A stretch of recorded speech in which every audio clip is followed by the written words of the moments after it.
چلیں اعوذ باللہ من الشیطان الرجیم بسم اللہ الرحمن الرحیم۔ آج عید الفطر کی نماز گورنر ہاؤس سندھ میں نے چیئرمین MQM پاکستان ڈاکٹر خالد مقبول صدیقی بھائی، ڈاکٹر فاروق ستار بھائی اور ہمارے اسلامی ممالک کے کونسل جنرلز کے ہمراہ، عوام کے ہمراہ عید الفطر کی نماز ادا کی۔ تمام اہل وطن اور عالم اسلام کے تمام مسلمانوں کو، اوورسیز پاکستانیوں کو، پاکستان میں رہنے والے تمام مسلمان بھائیوں اور اقلیتی بھائیوں کو بھی عید مبارک، اور سبھی کو آداب۔ میڈیا کے دوستوں کو بھی آداب،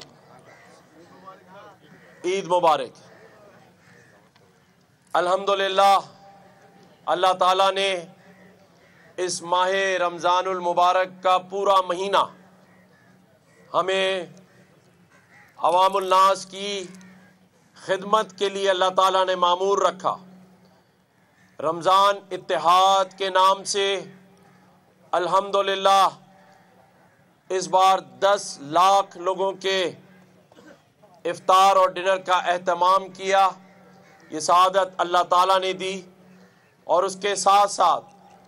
روزگار انعامات کا سلسلہ روزانہ کی بنیاد پر عوام الناس کے لیے پورے صوبے اور اس شہر کراچی کی عوام کے لیے ہم نے روزانہ ایک ریزیڈنشل پلاٹ، روزانہ عمرے کے ٹکٹ، روزانہ موٹر بائکس اور دیگر انعامات، اور عیدی کے ساتھ ساتھ ہم نے لوگوں کو اس بات کا اعتماد دلایا کہ یہ وہ گورنر ہاؤس نہیں ہے، یہاں وہ مکین نہیں بیٹھا جس کے وزیر اعظم نے بہت دعوے کیے تھے لیکن وہ ایک بھی پورا نہ کر سکا۔ یہاں بیٹھنے والا مکین ڈاکٹر خالد مقبول صدیقی بھائی کا نامزد کیا وہ حق پرست گورنر ہے جس نے عوام کے لیے دروازے ہی نہیں کھولے بلکہ 50,000 بچوں کو IT کی مفت تعلیم گورنر ہاؤس ہی میں ایک یونیورسٹی قیام کر کے جاری اور ساری رکھی ہوئی ہے۔ الحمدللہ 10 لاکھ سے زائد لوگوں کو اس عرصے میں یہاں سے راشن کے باکسز دیے گئے، ہزاروں لیپ ٹاپس، ہزاروں موٹر بائکس، روزگار کی اسکیمیں، بچے اور بچیوں کو اسکالرشپ اور ایسے کئی انیشیٹو الحمدللہ اس حق پرست گورنر نے یہاں سے جاری اور ساری رکھے ہوئے ہیں۔ اور انشاءاللہ تعالی مجھے ڈاکٹر خالد مقبول صدیقی بھائی نے اور ڈاکٹر فاروق ستار بھائی نے اور پوری پارٹی کا یہ اعتماد حاصل ہے کہ جب تک اور جس دن تک اللہ تعالیٰ نے اس منصب پر بٹھائے رکھا یہ تمام کام جاری اور ساری رہیں گے۔ الحمدللہ اب تک ہم نے جو وعدہ بھی نہیں کیا تھا دوسروں کے وعدوں کو اور دعووں کو بھی پورا کر دکھایا، اور انشاءاللہ تعالیٰ یہ جاری اور ساری رہیں گے۔ اس موقع پر میں یہ بھی ضروری سمجھتا ہوں کہ آج عید الفطر کا دن خاص طور پر MQM پاکستان، اس کے سربراہ اور بحیثیت گورنر سندھ ہم بہت دکھی دل کے ساتھ سادہ طریقے سے منا رہے ہیں، کیونکہ میں ضروری سمجھتا ہوں کہ اس شہر قائد کے کئی سو نوجوان اسٹریٹ کرائم میں تو مارے جاتے رہے ہیں، لیکن اس بار تو حد ہی ہو گئی. اس بار 100 کے قریب ایسے معصوم بے گناہ شہریوں کو ڈمپر اور ٹینکر کے تلے کچل کر ان کے گھروں میں ان کی لاشیں بھجوائی گئیں. کوہرام مچا ہوا ہے شہر قائد کے گھروں کے اندر. اور ظلم یہ ہے کہ ابھی تک یہ نہیں بتایا گیا کہ کتنے ڈرائیور گرفتار کیے گئے، کتنی گاڑیاں ضبط کی گئیں اور کتنے گھرانوں کو معاوضہ دیا گیا. اس لیے جب حد ہو گئی اور زینب جیسا واقعہ، دردناک ہولناک واقعہ، جس میں ایک بیٹی جو کہ حاملہ تھی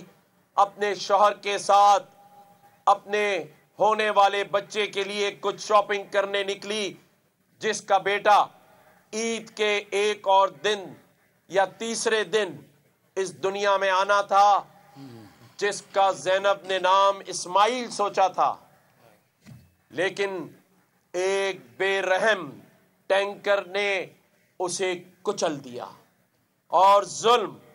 کہ وہ بچہ اپنی ماں کے پیٹ پھٹ جانے سے روڈ پر ہی گرا اور پھر وہ جانبر نہ ہو سکا. اتنا بڑا ظلم ہمیں کہیں نہیں نظر آتا. اس لیے اس عید الفطر کو، کیونکہ اسلامی تہوار ہے، ہمیں منانا ہی ہے، لیکن اس شہر قائد کے لوگوں سے بھی میں کہوں گا کہ اسے سادگی سے منائیں. انشاءاللہ تعالی عید گزر جانے کے بعد ہم لاہ عمل کا اعلان کریں گے کہ اگر ایسے واقعات نہ روکے گئے، جس کا 2 مرتبہ سندھ کے چیف جسٹس کو میرا خط لکھنا اور پھر چیف جسٹس آف پاکستان اور صدر مملکت کو بھی خط ارسال کیا ہے میں نے، اور صرف اتنی التجا کی ہے کہ آپ لوگ اس شہر میں قوانین اور ضوابط کی امپلیمنٹیشن کرائیں. اور اگر وہ ہو جائے گی تو اس شہر کا کسی بھی قومیت سے تعلق رکھنے والا کوئی بھی شخص آئندہ کسی ڈمپر کے نیچے نہ کچلا جائے. اس کے لیے قانون سازی ہو اگر ضرورت ہے، ورنہ موجودہ قوانین کا اطلاق کرایا جائے. اسی لیے اس عید الفطر کو ہم نے سادگی سے منانے کا اعلان کیا ہے. اور اس کے ساتھ ساتھ میں یہ بھی ضروری سمجھتا ہوں کہ آج فلسطین کے غزہ کے وہ مسلمان جو شہید ہو گئے، جو معصوم بچے شہید کر دیے گئے، ان کی بھی اللہ تعالیٰ مغفرت فرمائے، انہیں جنت الفردوس میں اعلیٰ مقام عطا فرمائے، اور پوری پاکستانی قوم اور MQM پاکستان کا ایک ایک کارکن ان بچوں کی شہادت پر افسوس کرتا ہے، اظہار مذمت کرتا ہے، اور آج دن تک یہ سلسلہ جاری و ساری ہے، جسے فی الفور رکوایا جائے. اقوام متحدہ اپنی ہی پاس کی گئی قراردادوں پر عمل نہیں کروا پا رہی ہے. عالم اسلام کو اور دنیا کو فلسطین میں ہونے والے اس گھناؤنے ظلم پر آواز اٹھانی چاہیے. اسی طرح سے کشمیر کے بے گناہ مسلمانوں پر جس طرح بھارتی مظالم ڈھائے جا رہے ہیں، جس طرح وہاں بھی شہادتیں ہو رہی ہیں، میں کشمیری مسلمانوں کے ساتھ اس عید الفطر پر اظہار یکجہتی کرتا ہوں اور ان کے بھی شہیدوں کو خراج تحسین پیش کرتا ہوں. اس کے ساتھ ساتھ اس عید الفطر پہ میں MQM پاکستان کے آج دن تک شہید ہونے والے شہداء کی فیملی سے اظہار ہمدردی کرتا ہوں اور ان کی بلا جواز شہادت پر آواز بلند کرنے کا بھی اعلان کرتا ہوں. جو شہادتیں بے گناہ ہوئیں آج تک اس کا انصاف نہیں ملا، اور MQM پاکستان کے وہ کارکنان جو آج تک مسنگ پرسن ہیں، اس عید الفطر کی نماز پڑھ کر اظہار یکجہتی کیا ہے. اور یہ وہ ممالک ہیں جو جہاں جہاں مسلمانوں پر ظلم ہوتا ہے اس پر آواز اٹھاتے ہیں، اس پر بھی میں ان کا شکریہ ادا کرتا ہوں۔ میں کہوں گا 2 منٹ بعد ڈاکٹر فاروق ستار بھائی کر لیں، پھر باقی بات ڈاکٹر خالد مقبول صدیقی بھائی کریں گے۔ سبسکرائب کریں اور بیل دبائیں تاکہ کوئی خبر رہ نہ جائے۔